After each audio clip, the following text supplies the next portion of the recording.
আসসালামু আলাইকুম বন্ধুরা, রিএক্সএস বাংলা টিউটোরিয়াল সিরিজের দ্বিতীয় পর্বে আপনাকে স্বাগতম। এই পর্বে আমরা শিখব প্রপস কি, কিভাবে এক কম্পোনেন্ট থেকে আরেক কম্পোনেন্টে ডাটা পাঠানো হয়। প্রপস ব্যবহার করে কিভাবে আমরা রিইউজেবল কম্পোনেন্ট তৈরি করতে পারি। প্রথমত রিএক্সএস এ প্রপস হচ্ছে কম্পোনেন্টের প্যারামিটার। এগুলোর মাধ্যমে প্যারেন্ট কম্পোনেন্ট থেকে চাইল্ড কম্পোনেন্টে ডাটা পাঠানো হয়। প্রপস হচ্ছে রিড অনলি, চাইল্ড কম্পোনেন্ট এগুলা পরিবর্তন করতে পারে না, শুধু ব্যবহার করতে পারে। রিইউজেবল কম্পোনেন্ট তৈরির ক্ষেত্রে আমরা যেটা করব, প্রথমত একটি কম্পোনেন্ট তৈরি করে সেটাকে প্রপসের মাধ্যমে ডাটা পাঠাবো, এবং এই কাজটা কিভাবে করে সেটা আমরা আজকে দেখব। চলুন শুরু করা যাক। প্রথমত আমরা যে কম্পোনেন্ট গত পর্বে ক্রিয়েট করছিলাম, আশা করি কম্পোনেন্ট সম্পর্কে আপনারা একটু আইডিয়া পেয়ে গেছেন। এখানে নতুন একটি ফাইল আমি ক্রিয়েট করব, ধরেন ইউজার কার্ড ডট জেএসএক্স। এই ইউজার কার্ড ডট জেএসএক্স এ আমরা কি করব, ধরেন এখানে এক্সপোর্ট ডিফল্ট ফাংশন ডিক্লেয়ার করব যে ইউজার কার্ড, এই নামে আমরা একটা এক্সপোর্ট ডিফল্ট ফাংশন এখানে ক্রিয়েট করলাম। করার পর এই ইউজার কার্ডে আমি রিটার্ন করব সিম্পলি এইভাবে আমি রিটার্ন করব যে এর ভিতরে ডিজাইনটা একটু করে নিচ্ছি সিম্পলি। সাপোজ এখানে একটা ডিপ থাকবে, এভাবে এখানে একটা ডিপ থাকবে। প্রথমে আমরা একটা h2 রাখবো এখানে, যে সরি h2 রাখবো এখানে। h2 তে কি হবে, h2 তে থাকবে আমাদের একটা নেম। দেন তারপরে যেটা আমি করব, এখানে থাকবে ইমেইল, আর ইমেইলটাকে আমি এটা যেটা করতে পারি পি ট্যাগ হিসেবে ইউজ করি। পরের যেটা থাকবে এটা আমরা রাখতে পারি যে লোকেশন। সাপোজ নেম এখানে আমি দিয়ে দেব w3 কোডার্স, ইমেইল যে হচ্ছে suppose abc@gmail.com, location suppose Dhaka Bangladesh. এখন এই কম্পোনেন্টটা আমরা এইগুলা ডিক্লেয়ার করলাম, ওকে ফাইন। এখন বিষয়টা হচ্ছে দেখেন, যখন এগুলো আমি ডিক্লেয়ার করতেছি, এই ইউজার কার্ডটাকে আমি ইউজ করব। কোথায় ইউজ করব? সাপোজ আমাদের রুট কম্পোনেন্টে ইউজ করব, app.jsx এ। যেহেতু রুট কম্পোনেন্ট আমাদের রুট ফাইল main.jsx বলা চলে, সেটা লোড করতেছি app.jsx কে। এখন এই app.jsx এর ভিতরে এই যে ডিজাইনগুলা, এগুলো আপনার আপাতত কাজে লাগতেছে না, আমি এগুলা কাট করে এখান থেকে ফালাই দিচ্ছি। এখানে শুধু আমাদের হেডারটা আছে, এটা ডিজাইনটা দেখাবে, ফাইন। এখন এই হেডারের পাশে আমি যেটা করব, এখানে আমাদের কম্পোনেন্টটাকে রেজিস্টার করব। কোন কম্পোনেন্ট? আমরা যে কম্পোনেন্টটা তৈরি করলাম, ইম্পোর্ট ইউজার কার্ড ফ্রম, এখান থেকে যে লোকেশন থেকে ইউজার কার্ডকে আমরা ইউজ করলাম, এখানে জাস্ট সিম্পলি এটাকে আপনি এখান থেকে এইভাবে ইউজার কার্ডকে রেজিস্টার করে দেন, তাহলে আমাদের এই ইনফরমেশন দেখাচ্ছে। প্রথমত আমাদের নেম, ইমেইল অ্যান্ড লোকেশন, আমরা এগুলা খুব সুন্দরভাবে দেখাতে পেরেছি, ওকে। আর তারপরে যে কাজটা করতে হবে, এখন আমাকে এই কম্পোনেন্টটাকে তো আমরা এখানে রিইউজেবল করতে পারলাম। এখন যে বিষয়টা, আমরা এই কম্পোনেন্টের এখান থেকে ডাটা পাঠাবো, এটা আমাদের ইউজার কার্ড ডট জেএসএক্স, এটা আমাদের হচ্ছে চাইল্ড কম্পোনেন্ট। এটাকে আমরা ব্যবহার করছি কোথায়? app.jsx এ। যেখানে ব্যবহার করছি এটা আমাদের রুট কম্পোনেন্ট, বুঝতে পারতেছেন? এখন এই রুট কম্পোনেন্ট থেকে আমরা চাইল্ড কম্পোনেন্টে ডাটা পাস করব। সো এটা কিভাবে পাস করব? আমি চাচ্ছি ইউজার কার্ডের ভিতরে এই ইনফরমেশনগুলো আমি লিখবো না, W3 কোডার্স, এবিসি আর লোকেশন এগুলো না লিখে আমি লিখবো app.jsx এর এই যে কম্পোনেন্ট যেখানে আমি ইম্পোর্ট করালাম এখানে আমি পাস করবো যা যা এখানে আমার ডাটা পাস করব অটোমেটিক এখানে সবগুলো শো করাবে আমার এই ডিজাইনটাতে। তাহলে কি করতে হবে, সাপোজ প্রথমে এভাবে আমি এখানে ডিক্লেয়ার করব নেম, যেভাবে আমরা জাভাস্ক্রিপ্টে কি বলে অ্যাট্রিবিউট ডিক্লেয়ার করতাম না, সেম। তো নেম সাপোজ এখানে আমি দিয়ে দিলাম যে হচ্ছে মাই নেম, আমার নাম দিয়ে দিই সার্জিদ ইসলাম। তারপরে এখানে আমরা দিয়ে দেবো হচ্ছে যে ইমেইল, ইমেইল দিয়ে দেবো যে হচ্ছে sarjit@gmail.com, ফাইন।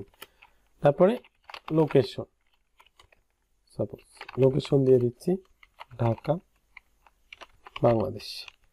ওকে, এটাকে আমি একটু সাজাই নিই, এগুলা প্রত্যেকটাকে নিচে এইভাবে আমি সাজাই নিচ্ছি। আপনাদেরকে এইভাবে আমি সাজায় দেখাচ্ছি, এগুলো সাজানোর জন্য আরো খুব সুন্দর এক্সটেনশন আছে, এগুলো আমরা আস্তে আস্তে আপনার সাথে আলোচনা করব, এগুলো আস্তে আস্তে আপনি বুঝতে পারেন। এখন আমি যে এখান থেকে এগুলো পাঠাইলাম এগুলো কি এখানে পরিবর্তন হয়েছে না, এইটা শো করতেছে, কিন্তু আমি তো পাঠাইলাম এইগুলা।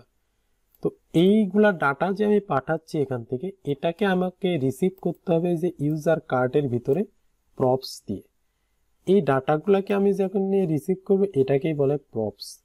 প্রপসের মাধ্যমে আমি ডাটা রিসিভ করব, অর্থাৎ এক কম্পোনেন্ট থেকে আরেক কম্পোনেন্টে ডাটা পাঠাবো, সেটার মাধ্যম হচ্ছে প্রপস।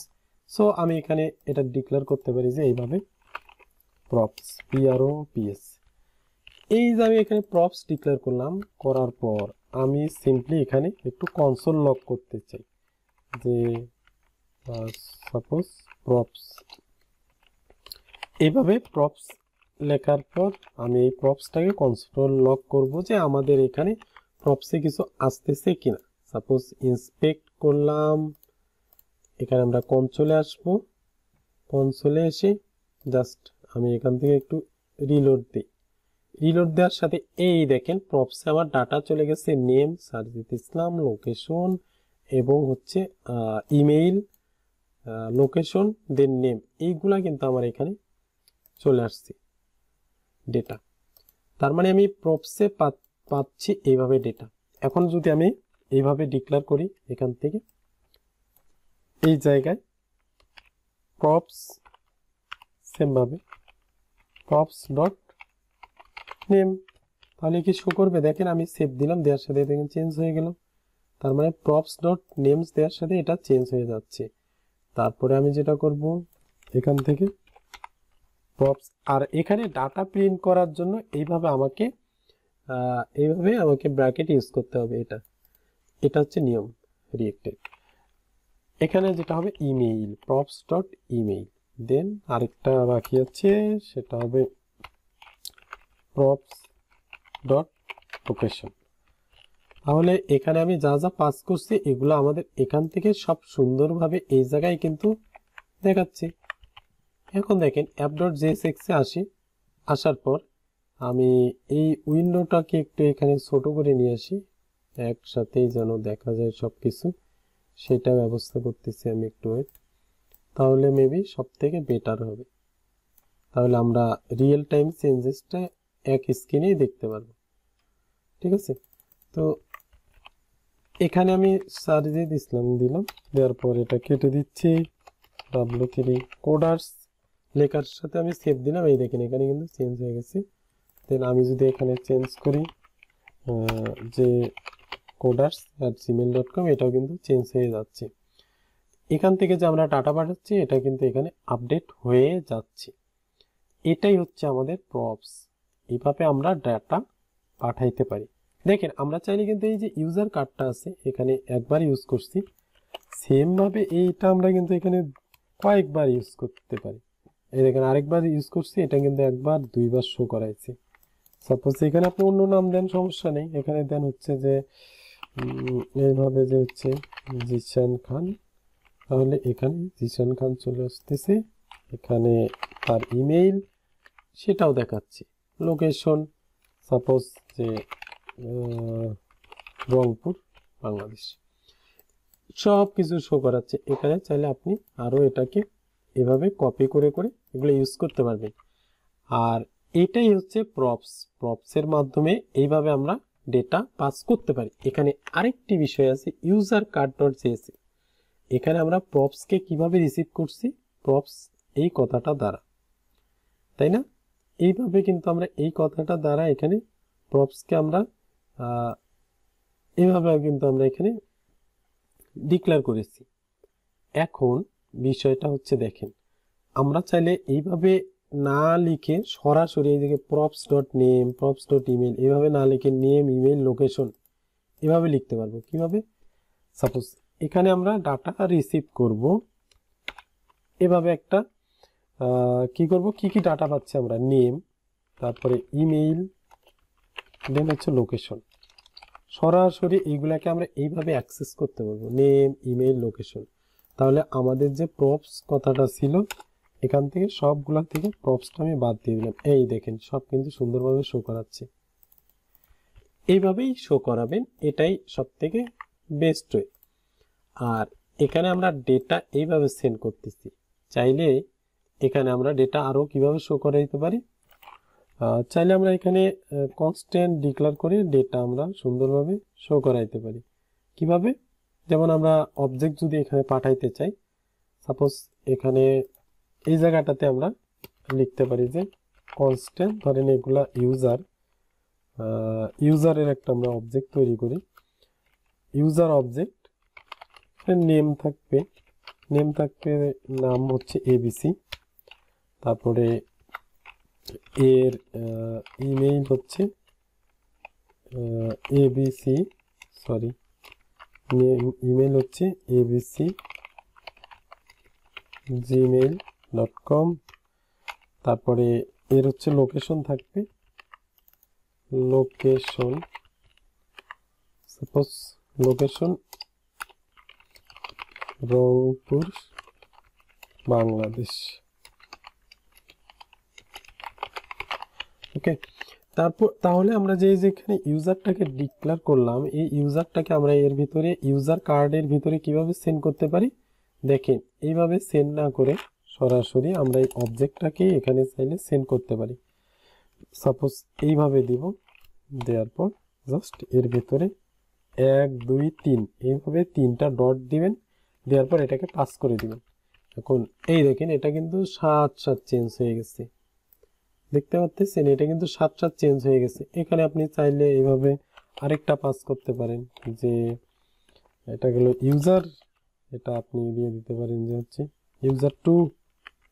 ইউজার টু কে এইভাবে পাস করতে পারেন আপনি। এখানে এবিসি আছে, এখানে XYZ দিতে পারেন এবং XYZ@gmail.com, দেন ঢাকা, বাংলাদেশ। এখানে ইউজার টু আছে, এই ইউজার টুকে আপনি চাইলে এখান থেকে সুন্দরভাবে অবজেক্ট আকারে পাঠাইতে পারেন। কিভাবে? সেম ভাবে 1 2 3 ডট, দেন আপনি ইউজার টুকে এখান থেকে পাঠিয়ে দেন, চেঞ্জ হয়ে গেছে, রিলোড দেন, ওকে ফাইন, এটা খুব সুন্দরভাবে শো করতেছে। তাহলে আই হোপ আমি আপনাদেরকে বোঝাইতে পারছি যে প্রপস কি এবং কিভাবে প্রপস ব্যবহার করে রিউজেবল কম্পোনেন্ট কিভাবে আমরা সহজেই তৈরি করতে পারি। এই বিষয়টা আমরা আই হোপ আজকের এই ভিডিও থেকে শিখতে পেরেছি। আগামীতেও আরো এই বিষয়গুলো নিয়ে আমি খুব ডিটেলসে আলোচনা করব, বা আরো যখন আমরা কাজ করতে যাব ধাপে ধাপে এই বিষয়গুলো আমরা শিখতে পারবো। আসলে দেখেন আমাদের যে রিয়েক্টেও যে বিষয়গুলো থাকে, প্রপস বা আমাদের যে অনেক কিছুই কিন্তু ম্যাক্সিমাম সবগুলোর সাথে মিল আছে। আপনি যে কোনো একটা ফ্রেমওয়ার্ক শিখলে আরেকটা আপনি খুব সহজে মুভ করতে পারেন, না সহজে আরেকটা শিখে নিতে পারবেন কয়েকদিনের ব্যবধানে। তাহলে আজকের এই টিউটোরিয়ালটা এই পর্যন্ত। ভালো থাকবেন, খোদা হাফেজ।